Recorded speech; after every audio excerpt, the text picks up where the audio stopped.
Hi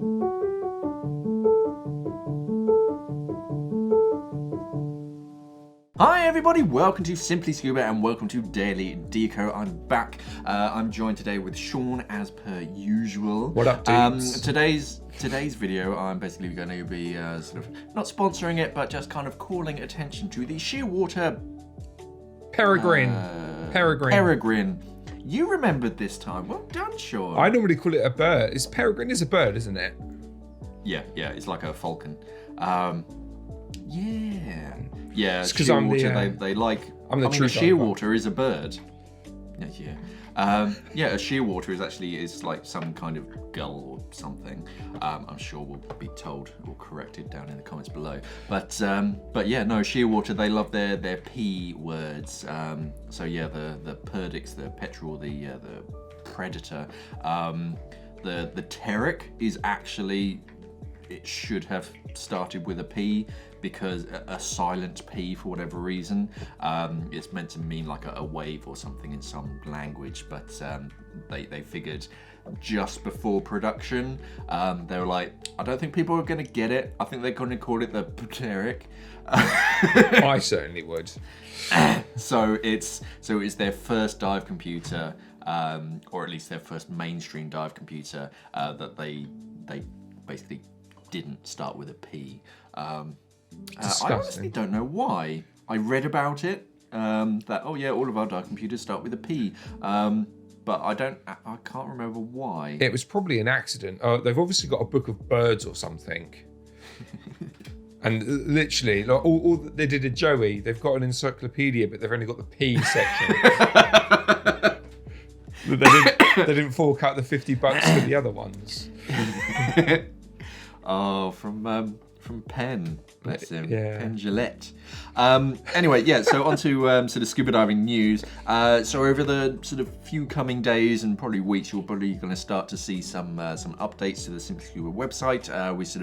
We're just sort of updating it, giving it a spring clean, as it were. Yeah, everything's sort of perfectly fine. It still works perfectly normal. You can go to the website, you can buy whatever you like. Yeah, all that's sort of all kosher and all good. As Shaun mentioned sort of yesterday, yeah, I'm sure everything's... That was half the video. Everything's coming back into the stock. And what I am excited about, guys, and I'll if I do links and stuff, if you want to find out the new stuff that we've got, the new in tab is working. Now, it's not 100% yet, but obviously they have to have more, basically more interaction with it. There has to be more stock put into the new in, and there has to be more people clicking on it for like the algorithm to filter through and actually basically get it to working again. So if you want to find out what stock we've got that's brand new, because obviously it's gone from nothing to quite a lot of stock in quite a short amount of time. Yeah, click on the new in tab and that should help you out. Yeah. Yeah, and you will see some like old products as such, as Shaun was sort of saying, because the algorithm is a little bit confused at the moment because of the whole move around and everything. Yeah. So yeah, going forwards, it is going to be sort of brand new stuff. At the moment, it's kind of higgledy-piggledy. It's sort of all sorts of stuff. There is some new stuff in there, but there's some old stuff as well. But yeah, I used to love the new in tab because you know what's the latest sort of dive equipment, and it's the best feature of the site. That's when obviously they took over, and you know, it's just like that's like when I was doing social posts. It's like, okay, we got some products now. Let me put some bits on Facebook and Twitter and stuff new, and it's like, it doesn't work. I'm like, no, I've actually got to click. I just like clicking new. Gotta do some research. I have to click on more than one button. Disgusting. But now it's back, sort of. Yes. And whilst we're on the topic of sort of new in, BSAC are sort of currently looking for new staff members, and they basically have their sort of election, their run-up to their 2021 election, and so of course they're looking for all sorts of council positions, and so they so in their press release it says the 2021 election sees some key council positions becoming available. National Diving Officer, that's a pretty big one, Honorary Treasurer, got to be pretty good with your numbers, and Honorary Secretary, plus 4 council members. BSAC is particularly looking for volunteers with specific experience or expertise, including business and product development, legal, IT, change management, HR, marketing, and digital media. A full list can be found in the BSAC Council application pack, which can be downloaded at bsac.com/election 2021, and that's the numbers 2021. So basically, if you are of course, you have to be a member of BSAC. You have to be fully paid up and all that kind of stuff. You can't just be Joe Blogs off the street. What? Oh no, sorry, Sean. And you do sort of fancy one of these positions, then you have until the end of January, so January 31st, to get your sort of applications in. So if you've been sort of at home, sort of doing your stuff, and you haven't noticed, then get in there quick. Yeah, head over to the website and sort of see if any of these positions interest you, or you have any skills that could sort of help. Do you get a Jedi robe and a lightsaber when you get it? Or only if you have the recognized as a master. That's a Star Wars reference, if no one has noticed. Just imagine if you'd signed up for this and your name's Anakin. There must be someone called Anakin, but you're a BSAC diver. It's like, we grant you access, but not the actual title or whatever. You're on the council, but we don't recognise you as a master. I mean, I've seen some of the BSAC Council meetings, and I wish they were in a grandiose kind of circular room with windows all over Coruscant and stuff. No, it's usually in. I honestly don't know, but it looks like one of those kind of, if you rent a room at a Premier Inn or something. I don't think that's what it is, but it's kind of like, oh yeah, okay, it's not as grandiose as Star Wars, obviously. What? Anyway, I thought they would have the budget for that, BSAC. Come on. You want to beat Paddy? That's the way forwards. Become Jedis. The Jedi's scuba divers. Yeah. The colour of your cert card depends on your alignment. Exactly. So the National Diving Officer candidates must be a national instructor. Honorary treasurers, they have to be a qualified accountant as defined by the Companies Act of 2006. Or you can demonstrate a similar level of financial accounting experience. Honorary Secretary. While there is no requirement for a formal qualification, the Honorary Secretary helps with the smooth running of the Council, and we are looking for someone with experience of corporate governance or running a secretariat function, as well as other sort of roles. So head over to the sort of BSAC website if you are interested, see what positions are available, and if it works for you, go for it. Yeah, I'll pin it. But yeah, you got to get your applications in by the end of January, so you don't have long. The next news story is scientists have basically designed a Fitbit for lobsters. So this is more sort of. So this is in Maine. This has been in quite a few sort of news stories recently, talking about sort of lobster and crab fishing sort of in and around those waters. And we've mentioned like remote control lobster pots that you push a button, and instead of having ropes in the water that whales can get caught up in, they just have a little buoy on them that just lifts them up to the surface, and then it's all. Oh, that control. Poor boy! How little is he? He's good at holding his breath. Yes, sir. He gets a little text message on his phone on WhatsApp. He's like, now. Little Timmy, mate. Little Timmy.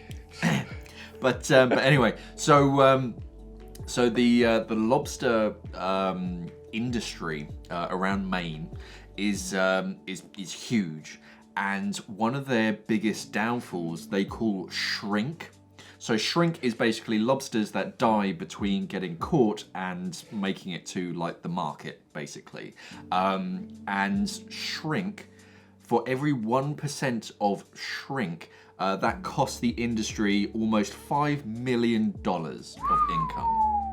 So this is a pretty big concern for them, and they know that it's kind of to do with overcrowding, because if you put too many lobsters in one sort of containment container thing, then obviously just some end up dying. If you don't have enough aerators in the water to oxygenate the water, then some of them end up dying.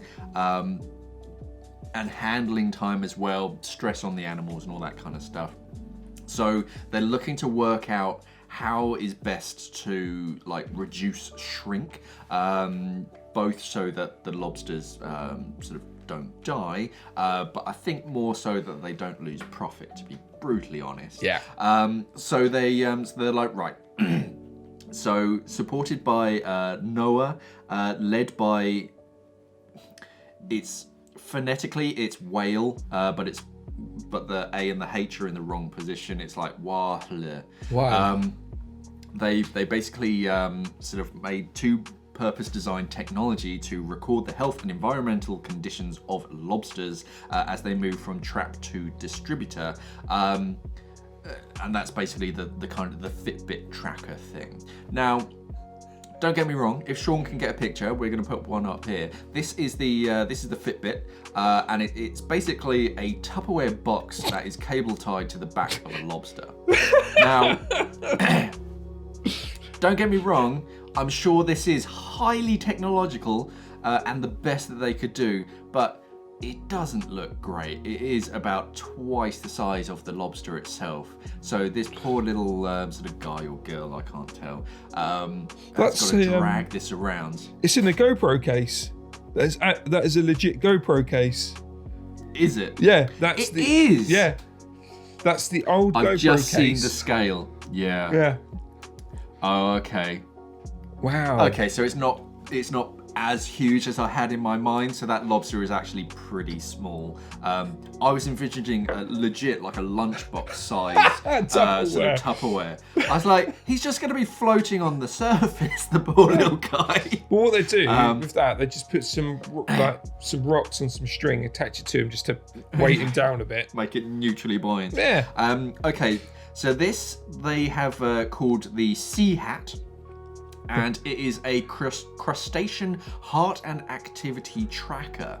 So it's like a fitness tracker for lobsters, and the photo comes courtesy of University of Maine Lobster Institute, and it's a Fitbit for lobsters to basically monitor how they're doing, and then hopefully they can then sort of pinpoint, oh well, actually there's a high sort of rate of lobster mortality at this specific point, so then they can sort of look through their overall like fishing procedures and go, oh okay, actually we need to change something here, and we're going to have fewer lobsters dying, and we're going to make a lot more money, which I think is what they're more focused on. Woo-hoo-hoo. Money. Yeah. So this article from Hakai magazine says seafood companies and dealer associations will be paying close attention to the results. Of course, if problems can be tied to specific boats, wharves, or processors, then targeted changes can be made to improve yields for the entire community. 2 years of tracking instrumented crustaceans should provide some clear answers for both scientists and Maine's lobstermen. So it's kind of good for the lobsters in that their welfare is better looked after, sort of heading to market, and the fishermen end up making more money because it's a lot better to sell a live lobster than a dead lobster. Yeah, even though then you kill it to eat it, you don't eat live lobsters. It's more fresh. No, I've never had lobster, so it's okay. There we go. That's a lobster review. Daily Deco lobster review. Mark says it's okay.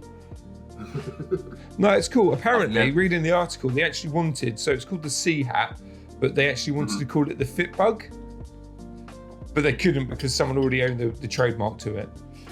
Ah. Yeah. I kind of want to see what the Fit Bug is.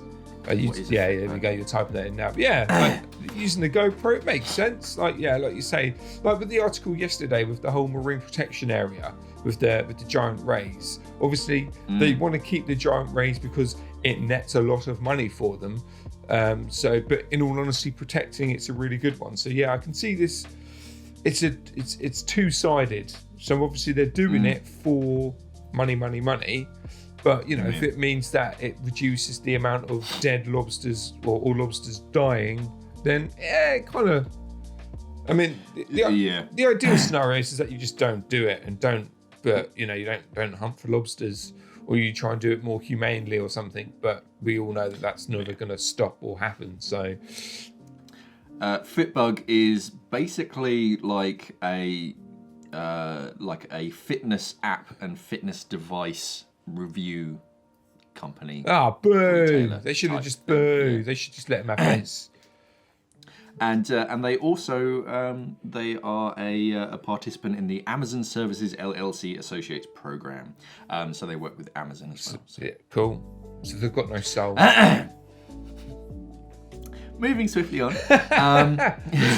I do apologise. That was a joke. Fitbug, do not come at me with lawyers. I'm sure you all have souls. Anyway, what's next, Mark? What is next?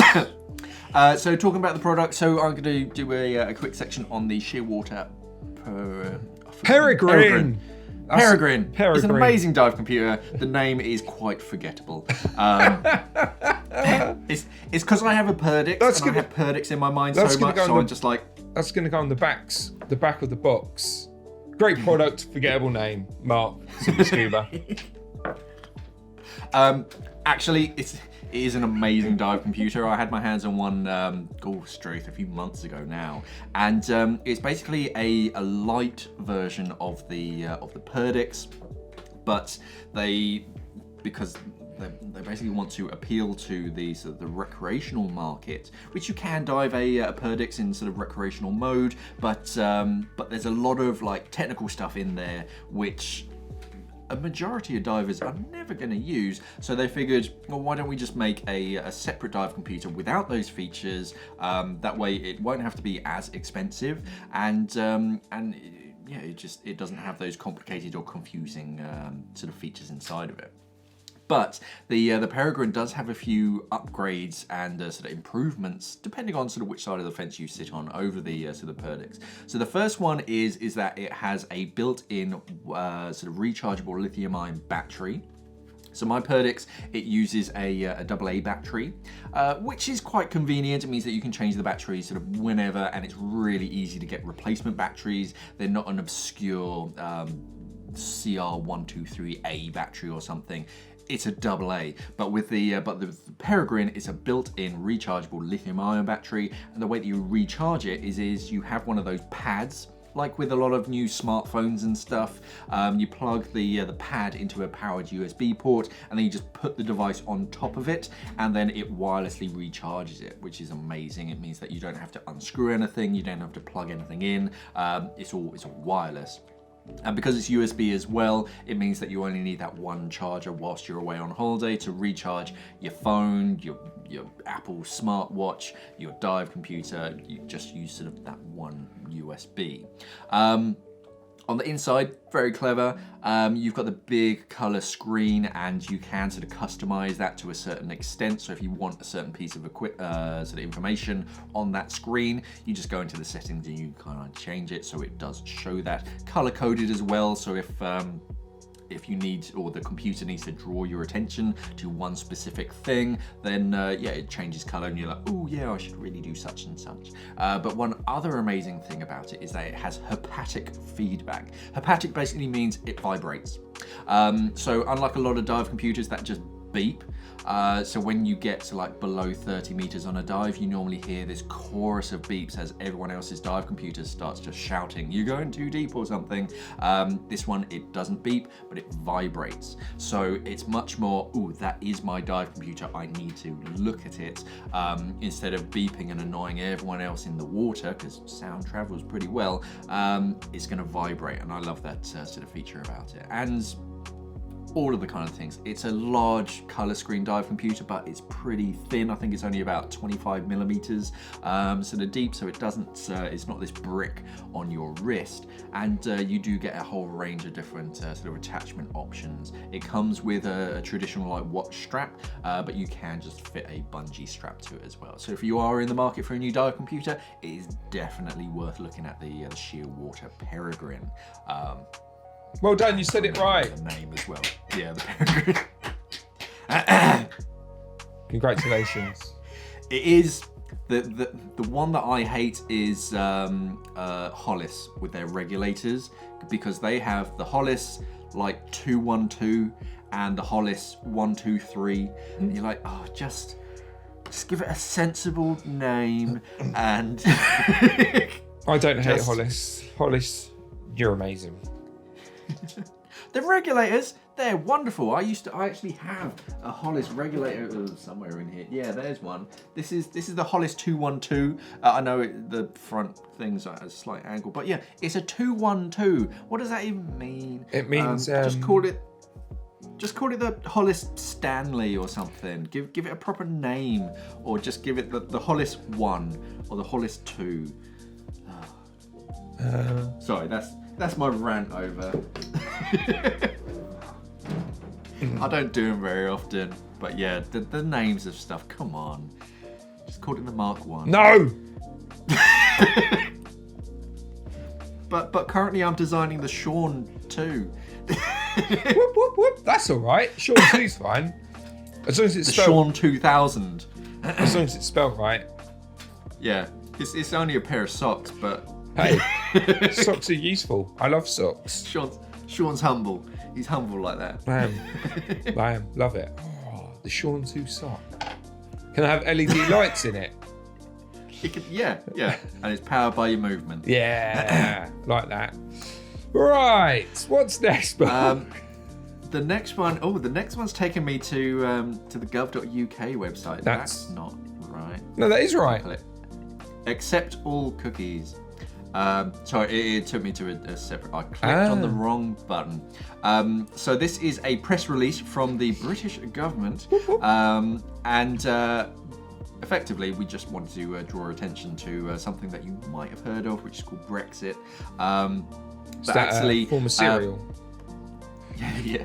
So there was a benefit, an upside to Brexit apparently, and that's in that the UK has officially signed an agreement with ICE. Oh, I got to be careful calling it ISIS. Yeah, it looks like ISIS, but it's not. The ICES, which is the International Council of the Exploration of the Sea, demonstrating commitments to international marine science collaboration. So this is kind of the another story that I kind of wanted to mention. I don't think I mentioned it on the podcast, but one of the first things that like British government did on like January the 1st was to like set in motion bans to what's it called? I want to say purge netting, but it's basically where they have this huge like drag net, but they drag a like electrical wires along the bottom, pulse fishing.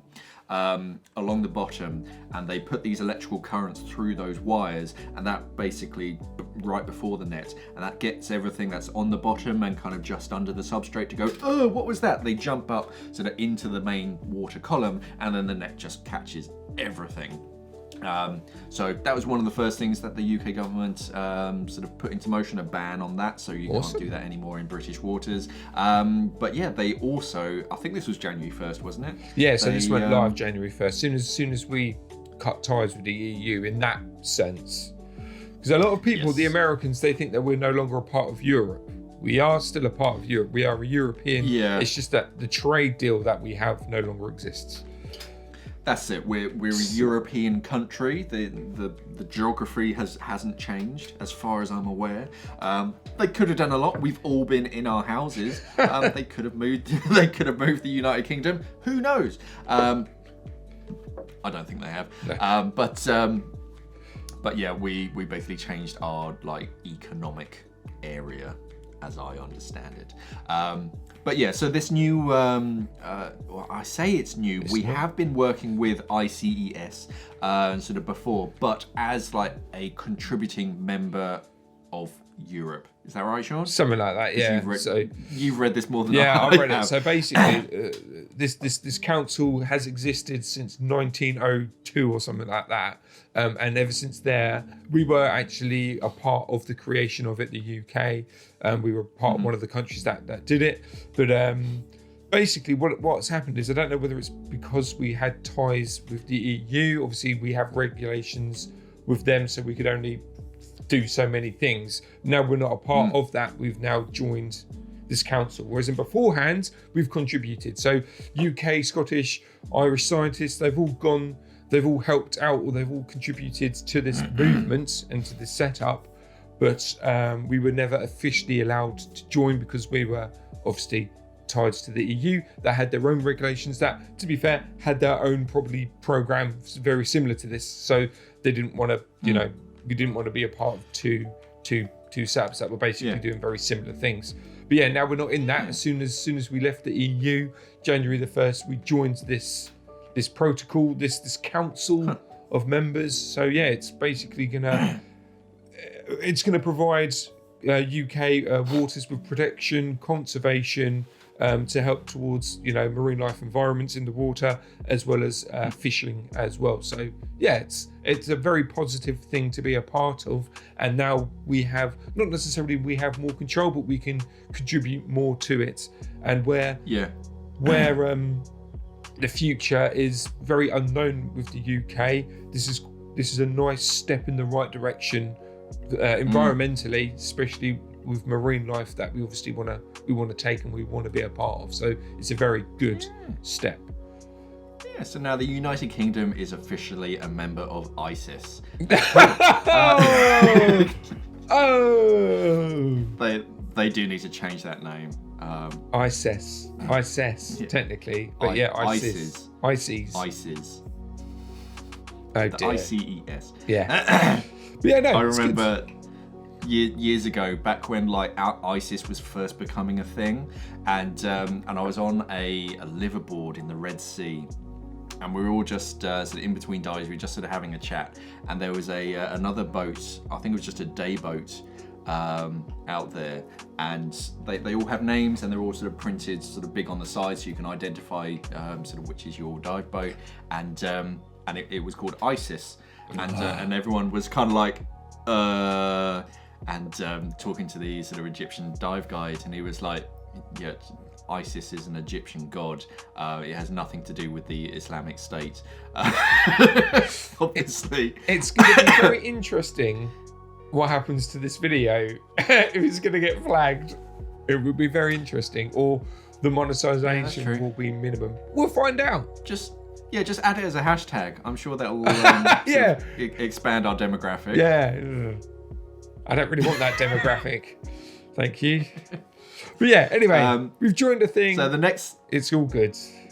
Yeah. It's an improvement. It's quite nice to see that was kind of in the government's like primary focus, in that, actually no, we need to focus on sort of like marine conservation and sort of the sort of research in that area. Yeah, definitely. So yeah. The final news story comes from the Evening Express, which is just the Express but after dark, basically. Banners, banners all black. So the headline is "Drone Measuring Noise from Shipping Which Poses Danger to Marine Life." So there's been quite a few stories sort of about this recently, and a lot of kind of hearsay and people basically saying, well, we're seeing a lot of beached whales sort of in recent years, and there has been sort of calls for sort of links to like boat noise, confusing whales because sound is very important for them, and if there's a lot of this kind of background noise, it confuses them.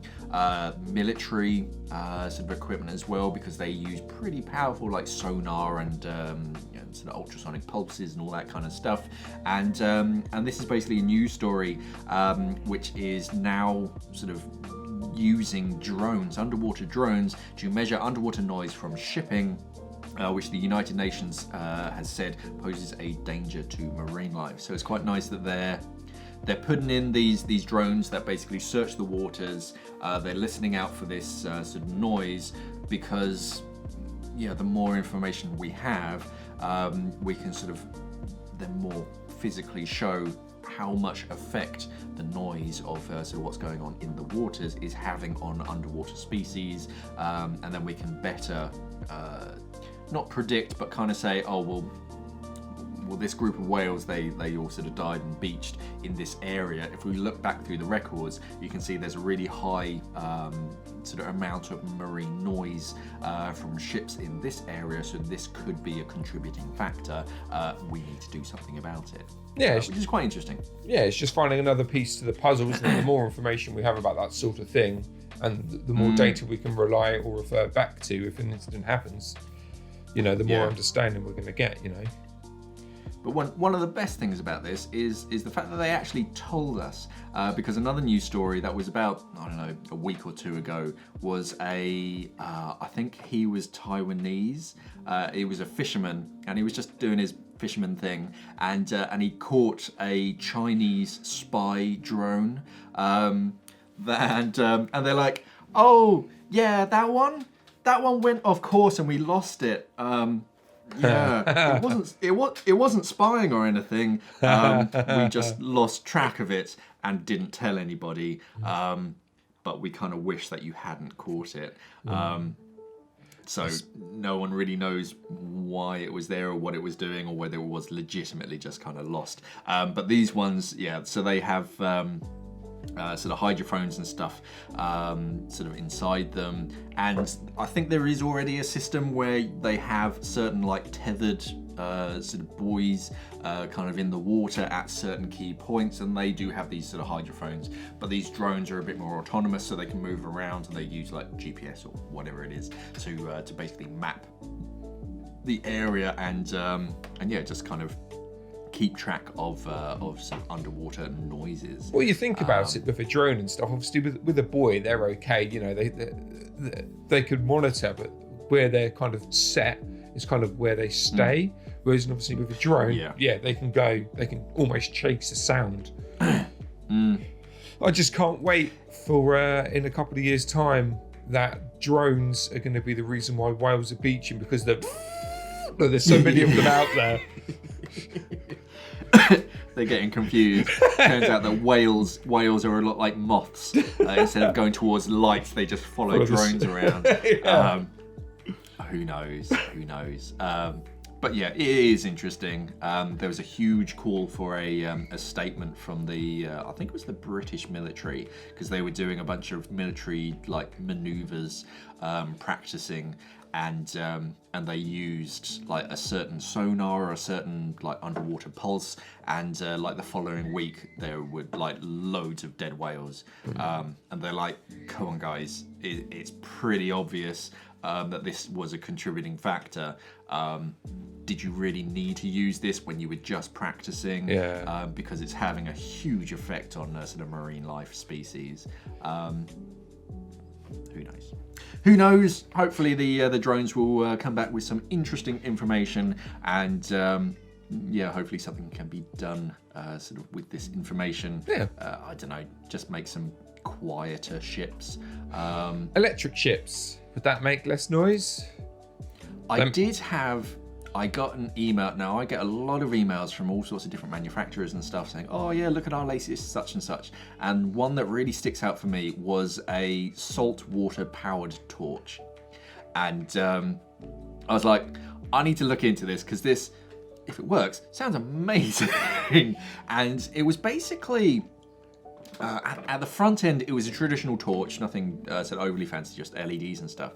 But behind it, it had this sort of mesh section which allows salt water to get in, and it was, I can't remember the science of it because it was years ago, but it was the reaction of like the ions in salt water creates a current and creates power. And I was like, oh, that's quite interesting if that is real science. I didn't look that much into it. And they were like, yeah, there's no reason why we can't just scale this up for like ship motors and propellers. And you're like, who? All right, go on then. Until they realise that they do it, so the ship's got the salt battery that all runs on the salt or whatever on the in the ocean, and then they stick the boat in fresh water. You're like, oh no, or it just sucks up a plastic bag with algae or something. You're like, oh yeah, because that was my or a first turtle. thing that sprung to You mind. got a turtle like no. Well, the first thing that came to mind with the just the torch, I was like, well, if I'm diving that in British waters, you're just going to get algae and stuff just clogging it up, and then your torch is just going to get dimmer and dimmer and dimmer because it can't get the salt to it. But I don't know. That was science beyond me. Well, it's easy. What you do, you just have some table salt in a thing in your dive pocket, and when it starts getting low, directly into the thing. Oh, I don't know. It was one of those kind of websites where it's like, okay, you're saying all this kind of stuff, and I'm kind of believing you, but I don't know if this is real science or what. So I don't know. Who knows? Maybe that is the future. Saltwater powered stuff, or just go back to sails. Yeah, sails. I don't think there was ever an incident of prop strikes during like sailing ships because they didn't have propellers. And that was one thing about those sperm whales that we spoke about last week. They said the male sort of whales, they went down the wrong side of the United Kingdom and they basically got stuck in shallow waters. There's been like an autopsy on them, and they're like, oh, okay, well, they all basically starved to death because there's no food. They couldn't dive down to get any normal food because it isn't there in the North Sea for them. Oh, great! But also a few of them had damage from propellers, so boats had hit them as well. And you're like, oh, wonderful! Oh dear! Wonderful world that we live in. Way. Yeah, I met a guy who'd been hit by a boat propeller. What was his name? Just one of those. I don't know. I can't remember. Oh, you want to come up with a joke with that? I know. The first thing that came to mind was Tony from Tony the Tiger from Frosties, because his leg had like stripes on it. I was like, no, that's a bit much. I can't. Although that is a story. He was quite cool with it, and he said, yeah, I was on at the end of the dive, holding onto the side of the rib, sort of waiting for his turn to sort of get back in, and the rib was just sort of drifting a bit too close to the reef, and he let his legs sort of go underneath the rib. Boat handler obviously didn't want to sort of get caught on the reef, so he sort of gunned the engine to move away from the reef, and his legs just got just drawn sort of onto the propeller. Bum, bum, bum, bum. We said, yeah, split second, bum bum bum, and he had I don't know, 5 or 6 sort of lacerations down his leg. Didn't stop him from diving or anything. Obviously, it stopped him from diving for a little while. It went straight afterwards, mate. So just got band-aids, stuck it over. Oh. That's one thing with diving. If you get sort of a cut or a scratch or something, that will scar, because if you keep going in and out of the water, it never quite heals properly. Yeah. So yeah, a lot of sort of scars sort of end up showing on your body if you keep going in and out of the water. It's all right. But scars are cool. Yeah, I read somewhere they're like, oh, scars are just free tattoos. I was like, yeah, that's quite a nice way of looking at it. It's cool, mate. As a kid, I always wanted the Action Man scar. It was like below its eye or something from one of the old Action Men. But you should never. I can do that for you if you want. No, you're right. I've got a dive knife. I'm older now. I don't really want to mess my face up. It's dodgy enough as it is. The money maker. The bag, mate. I've got enough bags under my eyes at the moment. Jeez. Well, you need to get more sleep, mate. I do. It's all right. It's getting better. Anyway, let's end the show.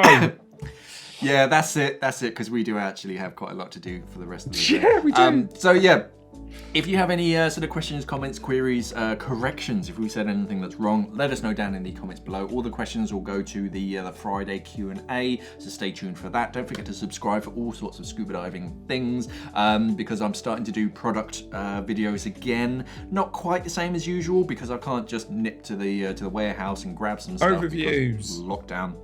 Yeah, they're basically overviews.